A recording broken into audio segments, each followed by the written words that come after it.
Heyo, Future Kurt here, telling you to stick around to the end of the episode because this case we talk about had a killer update happened after we recorded. So please enjoy the story, the saga of Sharon Kinne.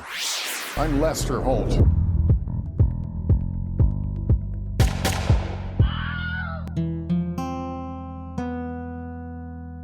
Howdy, Holdheads. Kurt Money here, alongside my co-host, Kateline. and we are here to discuss an episode of the program called A Crime to Remember. Now, I've got a short history with this show, but I think it's pretty cool.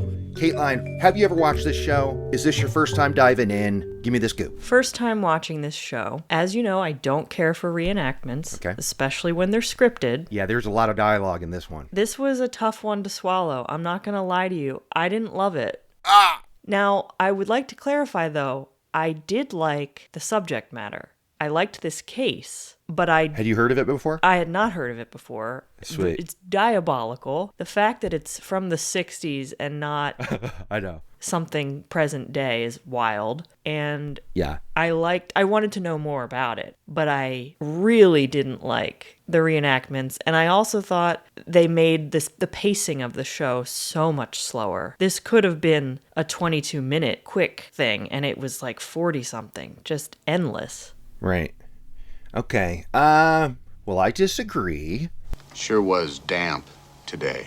I'm not going to be able to talk you into it. I was once like you with the reenactment shows. They were like, I couldn't do it. It made like my brain cringe. But Mom Money like true crime, and we had already watched all the Datelines. So I gave it a shot. And once you get past that hurdle of accepting them, you become more okay with it. And now, here's the deal. This one had a ton of dialogue, but I think this is the best example of shows that use dialogue and have scripts and shit. I think that it's not a high bar to clear, and trust me, when we watch some Fear Thy Knaves, Kate, those actors are not as good, okay? But I thought that this show, for being set in a time period, because all of them are about old crimes, and I thought that they had some storytelling stuff in here, like the runner with the plant. I thought that was good stuff. Now please, put a plant in here.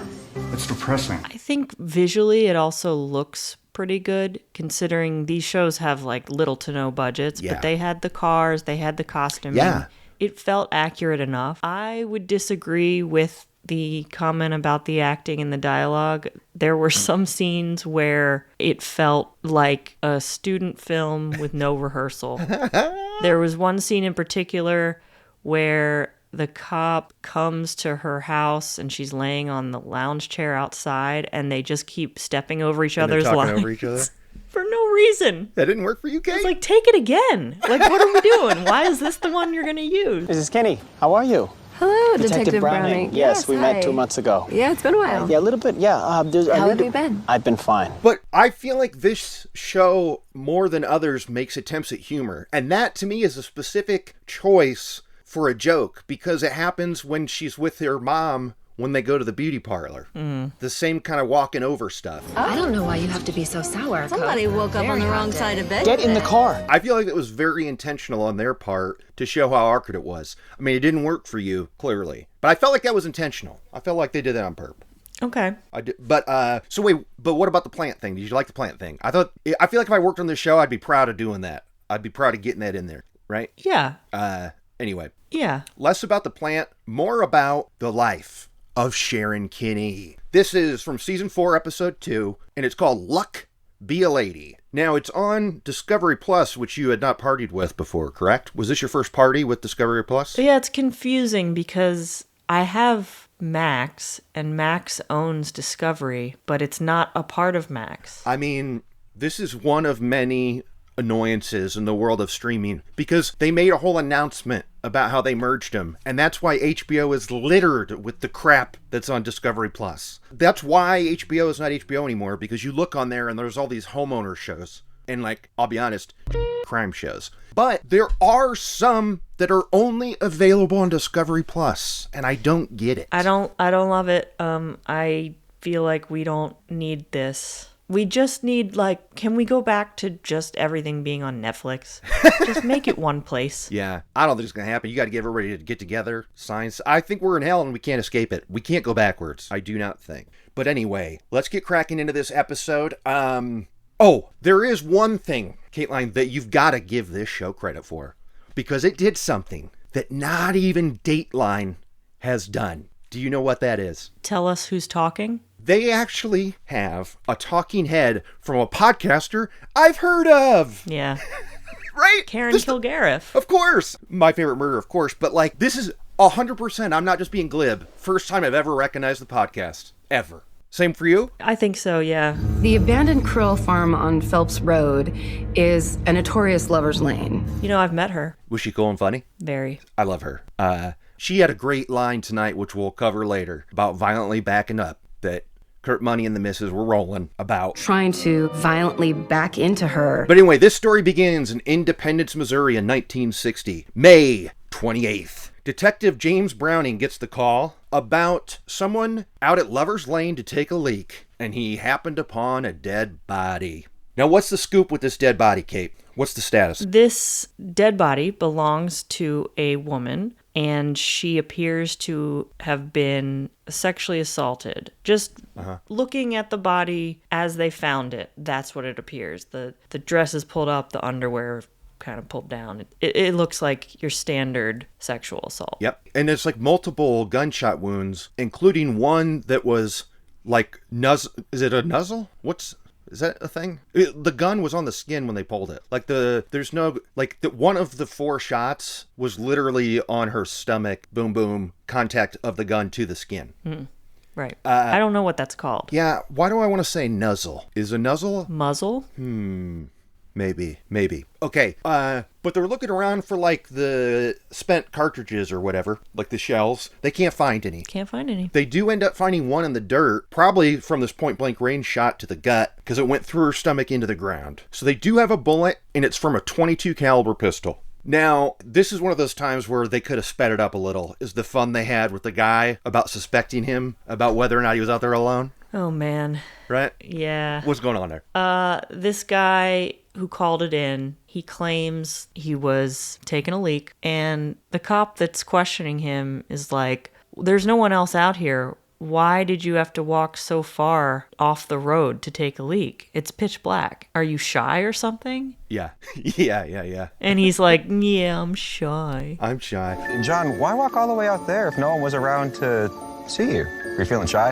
Yeah, I get shy. I thought that guy played a good boob. This John Boldiz is the name of this guy that they know is lying straight away. Baldi's nuts.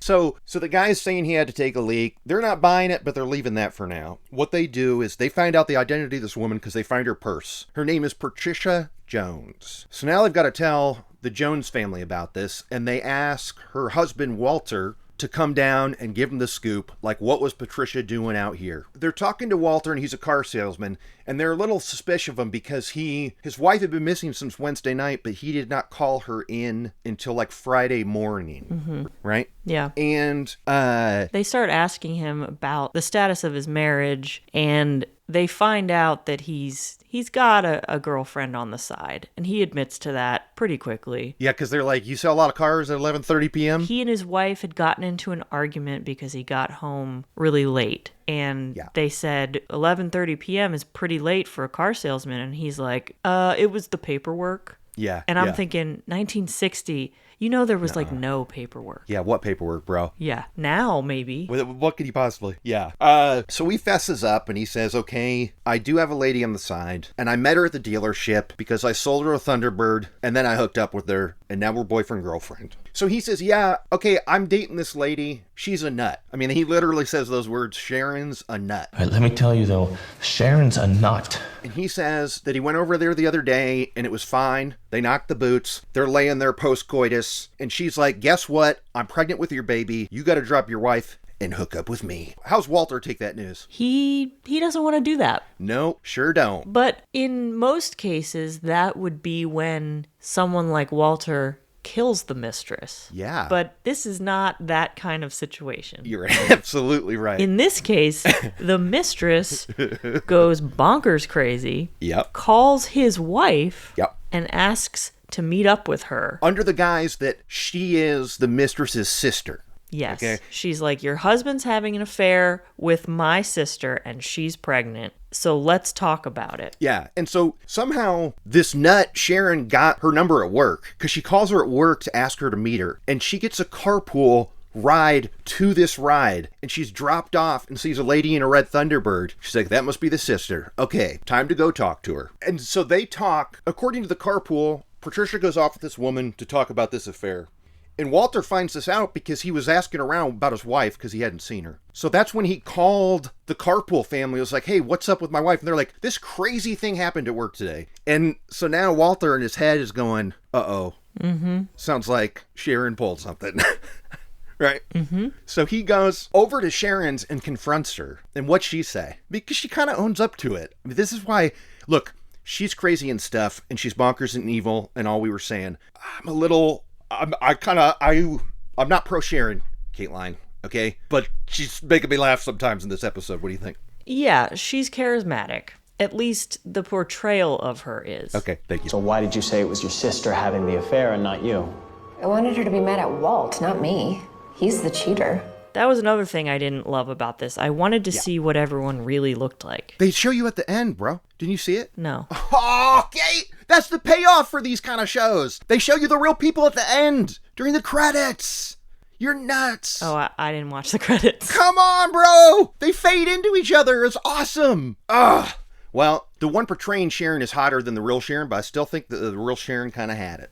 Okay. So Walter's telling the cops this, and he's like, you gotta talk to this Sharon Lee. She's cuckoo. So in the meantime, they bring back the Midnight Pier, and they go, John Valdez. Valdez nuts. Valdez nuts. We're not buying it. What is the real story? And that's when he says, my girlfriend, it was my idea to go out to Lover's Lane. And then my girlfriend says, oh, what's that out there? What's that out there? Turns out it was a body. And that's when she says, oh, I can't be seen here because I was the last one to see her alive. Take me home and then come back. And he says that his girlfriend's name is Sharon. And now, this felt like a liberty the show took. I don't know if the detective really said, can I guess what her last name is? Right? Yeah. Let me just take a wild guess. Is your girlfriend Sharon Kinne? Yeah. You know her? They may have. That's my problem with these kind of shows in general. Yeah, I hear you. But he says... We don't actually know anything that they said at any point. This is all just what the reenactment did. But they didn't have any kind of tape recorders during these interrogations. No, but there was a book written about this, and that guy... Well, I'm reading it. I swooped that book on ebook for $3.99. Of course. So, there was a guy who did research and stuff. And he talked to the detectives from this case. So, I'll buy some of that. But I'm with you in general. Yeah. So, this is when it hits Browning that 2 months ago, he got called to an accidental shooting where, according to this distraught young mother, a 2-year-old daughter pulled the trigger on a handgun and accidentally shot the dad. Boom, dead. Yeah. And I heard her ask, Daddy, how does this thing work? Can you tell us about this? Well, that young mother was Sharon Kinne. They took it at face value at the time. They were like, yeah, this is just a tragic accident. And now they start thinking, maybe it wasn't. And they actually had the little girl pick up a similar gun just to see if it was even possible, because she was so tiny and the gun was pretty heavy. So they needed to see if it was possible for her to do this. And she picked it up and yeah, she was able to click the safety on and off and pull the trigger. And they were like, okay, I guess this happened. She pulled the safety. They never said she pulled the trigger, though. This is one of my questions. I guess I just assumed. And the toddler actually clicks the safety on and off a couple times. Okay, thank you, sweetie. I can't believe that they brought the gun to the girl and was like, okay, shoot this. This seems like a crazy experiment that would not happen today. What do you think? Probably not. They definitely made sure it was unloaded. Yeah. But also they hadn't done any gunshot residue test on the girl. So they botched that. Or the mom. And Browning, the detective, takes the heat for that. He's like, damn it, we didn't do a paraffin test. they called it. Now, I looked it up. Paraffin test is how they used to do tests for gunshot residue. And it would involve... It's hot wax. Yeah, it would involve dumping hot wax on their hands. So he was like, I don't want to hurt this 2-year-old any longer. Or like, this mom is clearly distraught. I don't want to put them through that, so don't worry about it. It's so ridiculous. If you go and get your nails done, sometimes you can get a paraffin wax treatment. Where you dip your hands in? It's like a hot wax. You dip your hands in. It's like a spa treatment. And for them to be like, we didn't want to subject them to that. It's like, subject them? Yeah. It feels good. There was no paraffin test to see if there's any gun residue. The police didn't want to subject the mother and the child to having hot wax poured on their hands. Well, I mean, this is 1960, so I'm wondering, how did they do it? I imagine them literally lighting a candle and then tipping it over or something. Like, I don't know if they had like a vat to dip hands in back then. What do you think? I don't know. But you're right. I mean, it's pretty crazy. I mean, this was the Wild West crime-wise. You could get away with so much shit back in the day. Very easy to do murder in the 60s. Yes. Okay, so now here's Browning, and he's like, oh my God, this woman, we didn't do the paraffin test on the death of her husband, and she got an insurance payout from that worth like a couple $100,000. $250. About $230,000 in today's money. And now there's a new murder, and it's the wife of the guy she was banging who sold her the Thunderbird. So that now he's like, oh boy, we got something. We got something here. We got to get our hands on this Sharon Kinne. Mm-hmm. So Browning goes to talk to her at her house, and that's when they had this awkward back and forth that you're saying. It's been a while. Yeah, a little bit, yeah. How have you been? I've been fine. And, I mean, we're led to believe that she makes him drop off the little girl at the beauty parlor. Anyway, I mean, I think that happened. I don't think they would go that far to fake that, right? She was very good at manipulating people, and she said, I can't come down to the station because who's going to watch my little girl? And she gets them to agree to give her a ride to the beauty parlor where her mother was getting her hair done so she could drop the girl off with her mother. Yeah. They go to the beauty parlor. Mother comes out, hair in the curlers, and is like, I still have 20 more minutes to sit under the dryer. I can't watch the kid if I'm making up all sorts of excuses. Also, the actors they hired to play mother and daughter look the same age. I knew you were going to say that. They totally did. 1,000%. They looked exactly the same age. So this speaks to this is like a stage play or something, or like a high school production. Yes. Everyone's playing every age. Just so bad. And finally, he's had enough, and he's like, I don't care. Say goodbye to your mom. Get out of the car. We're going. Again, did that happen? Probably not. Word for word, we have no idea. No, but anything to do with Browning, I take at face value because he was interviewed for the book. So I feel like we can trust that. Now, I mean, there's a lot of other ones that we can't, but I feel like with Browning, it most likely happened. There's something he does later that blew my mind. Okay, the first mind blow. Here, little girl, hold this gun and pretend to shoot it. We want to see if you really did kill your dad. Just like Daddy showed you. That was the first one. Then later involves a trunk. I saw that picture. But before we get there, Sharon Kinne gets put through a 13-hour interrogation. And you think 13 hours, oh no, this must have been rough for her. Nope. She was eating it up, Kate. How'd this interrogation go? Well, it was all about her. Yep. So if the spotlight's on her, she's loving every second of it. Smoking, laughing, playing with them. She did not break a sweat. She was smug. She's abrasive. She's impervious to these tactics. Like it's a game to her. And she totally admits, she says, yeah, I picked up, Walter is the name of the Thunderbird salesman. And she's like, yeah, I picked up Walter's wife, Patricia. Yeah, that was me. But I was pretending to be his sister because I shouldn't get in trouble. He should. Oh, yeah. He's the one who cheated. That's not my problem. Yeah. I didn't want her to be mad at me. I wanted her to be mad at Walt.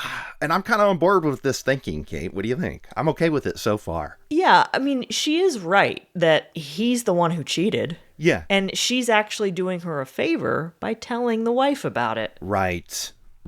Now, the favor takes a turn. When she murders her.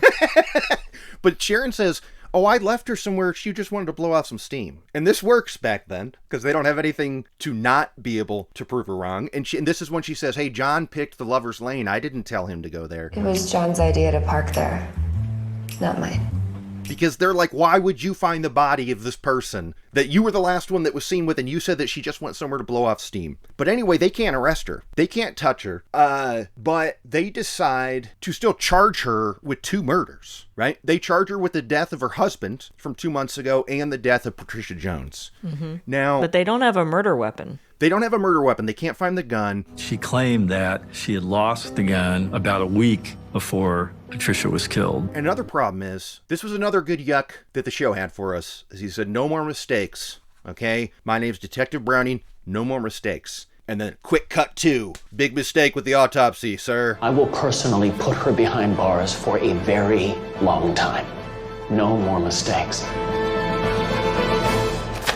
Big mistake on the autopsy of Patricia Jones. I think that's good stuff, Kate. I think that's classic setup and delivery. What do you think?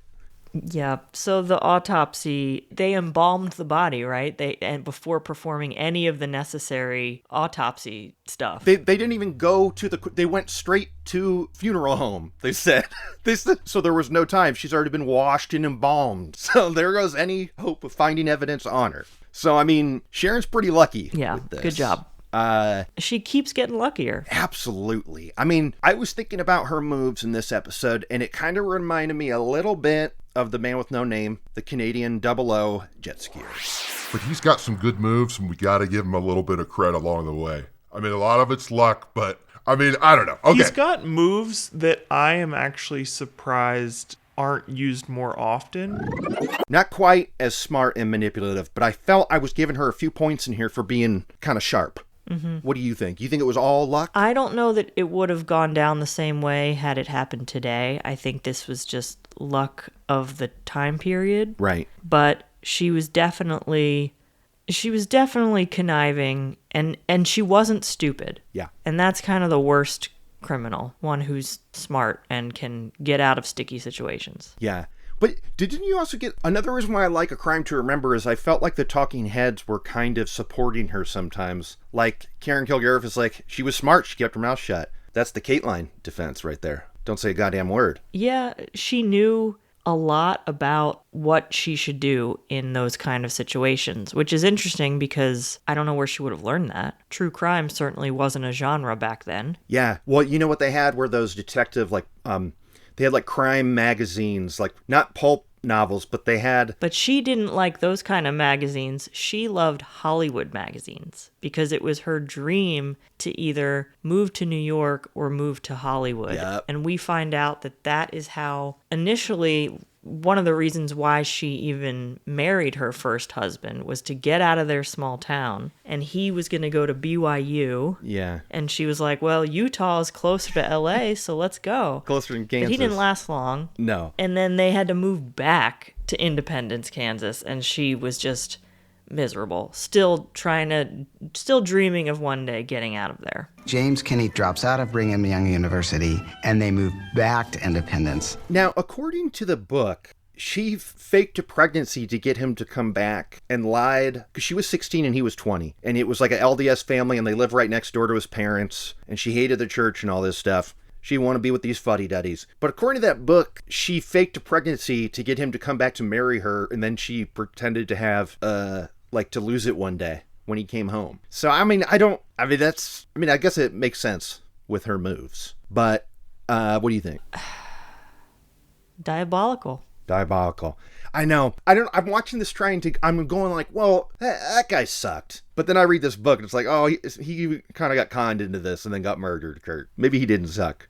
He did. Well, he was a naive Mormon. And yeah. But I like that they said his parents didn't like her. Right. That they wanted him to marry an actual Mormon and that converting wasn't good enough. They wanted it to be the real deal. A Mormon wedding through and through. Yes. And now that comes into play at the trial. Oh, yeah. Now this trial is front page news. This is like the trial of the century. She's a superstar. They're loving her. Loving every second of it. Oh, and she's eating it up. Mm-hmm. So she is charged with both those murders, but they decide to try Patricia's first. And they don't have any evidence to speak of. And then they catch a break. First, Sharon shows up. She's pregnant, and she says it's with her dead husband's kid, but the show is quick to point out, yeah, but she gave birth 10 months after the death. So maybe it wasn't Right. his. Right? I thought that was pretty funny. Unless the baby was just cooking a little too long. I don't know. Yeah, maybe. It depends. It depends. Had they had sex like the night before? Yeah. It's tricky. Also, but I mean that's why the trial was delayed. She wasn't lying about being pregnant. They waited for her to give birth to a baby girl that she insisted was James's child, even though the stork came 10 months after he was shot. She had several other suitors, so who's to say who the baby? And they knew that, and she knew that, and she knew they knew that. Yeah. So to claim that it was his baby is like... But back then, man, there was no way to prove it. Yeah. So like... that was a real weapon in her corner, is because you couldn't just say, okay, let's have a DNA test. It's kind of like, let's wait a year and a half and see if it looks like him. Right? Mm-hmm. So at the trial, everybody's loving her, and even her dead husband's parents are supporting her. But we find out because the son of her lawyer is on this show, and he says that his dad went to the parents and said, good news, you get to see your grandkids if you publicly support Sharon. They were blackmailed. Pretty smart. And they wanted to see their grandkids because they knew there was a chance they never would see them again. And this was the deal they had to make. So they're there at the trial, supporting her, holding those kids, supporting her. Now that is a tale as old as time. The grandparents that'll do anything to be with the grandkids. A lot of times it's on the sad side, like, why can't you just let them be with their murdered son's kids? But I see a billion shows. I think I saw 3 yesterday where the grandma is part of the killing and she makes the kid call her mom. It happens a lot. Yeah? Yeah. Wendy's son with Chad No slowly becomes more and more integrated within Beverly's family. I have always known Jonathan to refer to Beverly as his mom. I would say that he was definitely just brainwashed. So anyway, so that's pretty crazy. Now this was this story, okay, when they had done a search of Sharon's house, they found a box for a .22 caliber pistol. The gun was purchased 2 weeks before Patricia Jones was murdered. But they don't find the gun. But there's no gun inside. Right? So they're going, where's this gun? But they did find who owned the gun previous to Sharon, and he was a pilot. Now, what does he have to say on the stand, Kate? He says that he doesn't have any of the bullets or shell casings, but he did shoot off a bunch of rounds into a tree stump, and that if they go look at that stump, they'll find the bullets and see if it matches. Yeah. And this is just another insane piece of dumb luck for Sharon. They go... yeah, because the judge says, go chop up that stump and let's get those bullets. And they do. And the chainsaw cuts through the one bullet in there that they could have used. And it's not admissible. Yeah, they find 7 bullets in there, and only 1 bullet is from a .22. And wouldn't you know it, that's the one bullet the chainsaw got. I mean, that is like crazy luck. Right there. It's crazy. I mean, that's luck that it's almost, we're giving a lot of credit to Sharon being so smooth, but that was like completely out of her hands. That's just pure luck. Yeah. And so they come back and it's like, I guess we don't have any evidence. And what's the jury find? The jury is pro Sharon because they say not guilty. Not guilty. Get her out of here. She didn't do it. And she literally had jurors after the trial ask for her autograph. How about that? She's loving it, right? She's living her dream. She's getting it right here in Independence, Missouri. She's famous. Yeah. So Browning is pissed. He's like, what's up with this lady and this luck? We got to get her. Or now it's time to try her for her husband's death. And how's this trial go? This went a little differently because Browning is like, we got to get more evidence, guys. We need more. So he convinces that stooge, Baldy's nuts, and says, hey, here's what we're going to do. I need to get you talking to Sharon on tape and get her to admit that she offered you $1,000 to kill her husband. And so we're thinking, okay, well, how's this going to happen? Browning was in the trunk of the car with a recording device while John Baldy's is up front talking to Sharon, trying to get her to admit to something. And she was doing nothing but talking about Liz Taylor movies. And that's when Karen Kilgariff was like, she didn't say anything. She was just dodging everything beautifully. Even questions where it sounded insane not to answer them. It sounded like she was crazy because she was just fully ignoring him and talking about Liz Taylor. Yeah. And I can't even imagine how frustrating it was for Browning to listen to that and just be like, come on, give us anything. They really sell it that John Valdez liked talking about the movies because you hear him go, I've seen that picture. Right. That cracked me up. But did that really happen? Who's Mike Todd? Mike Todd. He made Around the World in 80 Days. Oh, I saw that picture. Hey, again, Browning. Now, Kate, you don't have any problem with him being in the trunk. That's bonkers to me. Right? I mean, that's really funny. What do you think? It is now. Yeah. But back then, they probably did stuff like that. But just think like he had to take her home and then drive away far enough and then pull over and then let him out of the trunk. And he's probably like, Valdez, you son of a bitch. She's smart enough to keep her mouth shut. And so they go to trial. And even though they couldn't get any more evidence, she's found guilty of the murder of her husband. What's up? Why do you think that they found her guilty? Is there some sort of like double standard going here or no? Because it was like a husband with kids or something. Because why'd they find her guilty? I don't know. It's a good question. She didn't do much time though. She was out in like 15 months. Well, no, wait. She was sentenced to life, okay? She's sentenced to life. But John Valdez gets up there on the stand and says, oh, she was just joking about the $1,000. They put him on the stand and he takes it back, okay? So her conviction gets overturned straight up. She goes from life in prison to you're free, okay? That happened. But she did do a little bit of time while they were reversing it. After serving about 18 months, because of John Valdez, the appeals court overturns the conviction. Over the next 4 years, the second trial for the murder of James Kinne ends in a mistrial. The third trial, hung jury. She was out on bond the whole time, enjoying her life. How are they going to try her again? Well, it's not that they overturned it and said, don't worry about it. I think they said, you've got to do it again because of John Valdez flip-flopping. That makes sense. So it was an appeal. Yeah, that makes sense, right? Okay.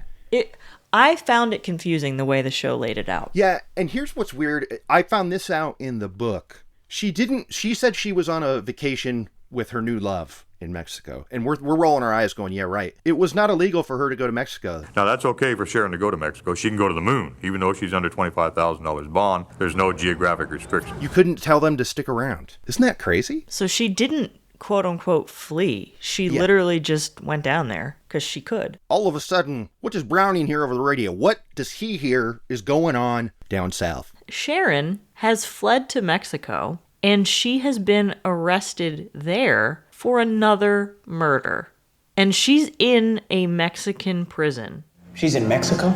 There's a glaring headline. Sharon Kinne has been arrested in Mexico for murder. She's in a hotel room with like this Chicago-based announcer who is dead with a gunshot to the back. And what does Sharon tell the cops when they show up? What does she say happened in this room? Because she's crying, right? She's really upset. She's saying it's self-defense, that he was trying to rape her. Yeah. And Yep. they aren't buying it. And he is killed with a .22. On the scene, a hotel clerk tried to help out, and he got shot in the arm somehow, too. So why'd the hotel clerk have to get shot unless she was trying to escape? But what they found in that room with her, one, the guy shot in the back. That's when Karen has her hilarious line, unless he was violently backing up, something's not right about her story. That's the good stuff. Mm-hmm. Unless he was trying to violently back into her, her story doesn't really make a lot of sense. But they go over to her bag on the dresser, and in this bag, 300 rounds of ammunition, like, I don't know, $10,000 in cash, and like a stack of multiple guns. It's not just the .22 pistol. There's multiple guns in there. So much so that the Mexican press calls her, I love this, La Pistolera, the female gunfighter. That's cool. Huh? It's unclear why she had all these guns and what she was planning to do in Mexico other than just like murder people. Because what was she going to get out of it? It wasn't going to, was she trying to, I don't, it's very weird. They find a fake ID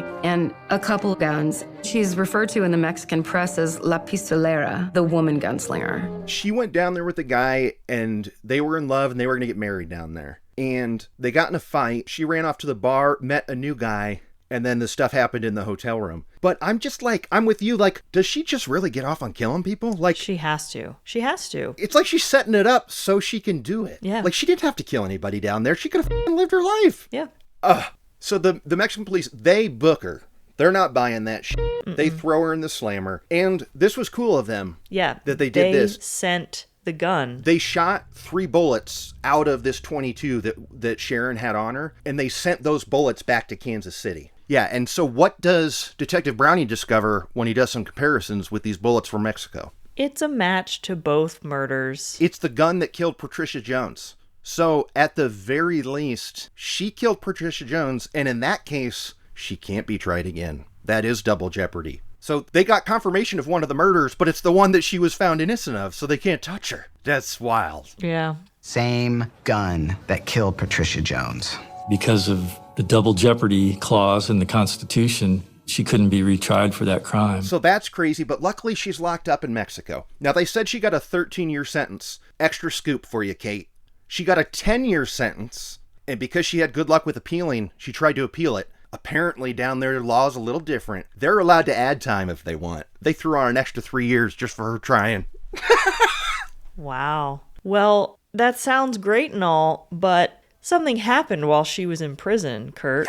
They were all watching a movie, the prisoners, and there's a power outage. This is after 4 years. She's in there for 4 years. There's a power outage during this movie screening. Yep. And it provides the perfect opportunity for her to escape.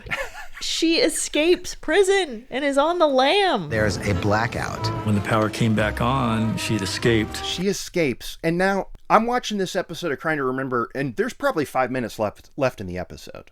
I'm sitting here going, there's no way there's more bombs to be dropped. And then they come up with this escape, and then they let us know what the outcome was.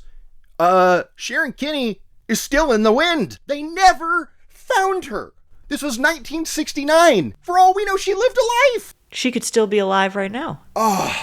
Now, this, I remember the day, first time I saw this episode. My jaw was just on the floor that I had never heard of this, that she was still on the lam. And like, I guess it's because Clint Eastwood made that movie about Alcatraz that we know about Frank Norris and those dudes, right? Mm-hmm. I'm pretty well versed in that escape and whether or not they survived. Of course, naturally, I believe that they did. How about you, Kate? Did those guys survive the escape from Alcatraz? Well, I don't know. I suppose they could have, but it's also very likely that they drowned. Yeah, or shark food or something. Mm-hmm. Absolutely. I guess it's because of the movie, because that has grasped people's, like, they love that story, and that's lived on for a long time. And I knew about that before I was into true crime or murder or horror or anything, because it was like we were going to San Francisco. It's like one of the things you learn if you can get a ticket to go to Alcatraz. Like, we had the boat that took you around Alcatraz. We didn't pay for the one that took us to it, but it was still pretty sweet. I think everybody has their Alcatraz moment where they're really into it. Right. I haven't been, but I've definitely read about it. And, you know, going to San Francisco when I was a kid, it was like, oh, there it is. It's right there. Fascinating, right? Yeah. And it's like still there and they don't use it anymore. And dude, remember when that show came out, Alcatraz? You know, I watched every episode of that on Fox in 2012. Don't you think, I feel like people should know this story. I'm shocked that more people don't know about Sharon Kinne, and the only book written about it was by a guy in the 80s who was, I mean, I'll give you deets on that in a second, but why don't more people know about this? Why don't more people care? Kurt, she survived. You should write that screenplay. Yeah, I know, but I mean, you can already tell here, I'm a little bit too pro Sharon, I feel. I'm trying to be cool here. I think that's the best way to write the screenplay, from the perspective of someone who thinks she's hilarious. Yeah, I mean, it is true, because at the end of this episode, the VO that they're doing, because there's like this mysterious narrator that they use, a character that we don't see who grew up with Patricia Jones or whatever. Pat Jones had been the luckiest girl in Independence. Sure seemed that way to me. And she's like, it still makes me angry to this day. And I'm sitting there high as a kite in excitement of just like loving the story. And I'm like, oh yeah, I should be angry right now. It makes me angry still. But I couldn't believe it. I was stoked. So I do my digging online. Oh, and then also, so did you stick around and watch the text at the end? Because Detective Browning finds this out and retires that same year. Like they were saying, this is his white whale and stuff. Same year that she escapes and is never found, he's like, I'm done. I'm done. I'm out. I'm over this. Sharon was practically Browning's white whale. Now, this was featured on Unsolved Mysteries. Kateline.